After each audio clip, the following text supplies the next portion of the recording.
Aí para vocês que acompanham com exclusividade, direto da matriz Santo Antônio de Pádua, de Bonito Santa Fé, a última despedida do nosso grande amigo Rafael, que foi vítima de acidente aqui na cidade de Bonito de Santa Fé. Graças ao Senhor é convosco, bendita sois vós entre as mulheres, e bendito é o fruto do vosso ventre, Jesus. Santa Maria, Mãe de Deus, rogai por nós, pecadores, agora e na hora de nossa morte.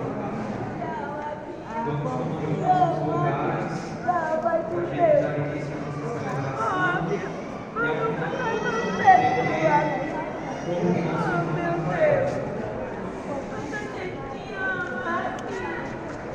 vamos recordar sempre,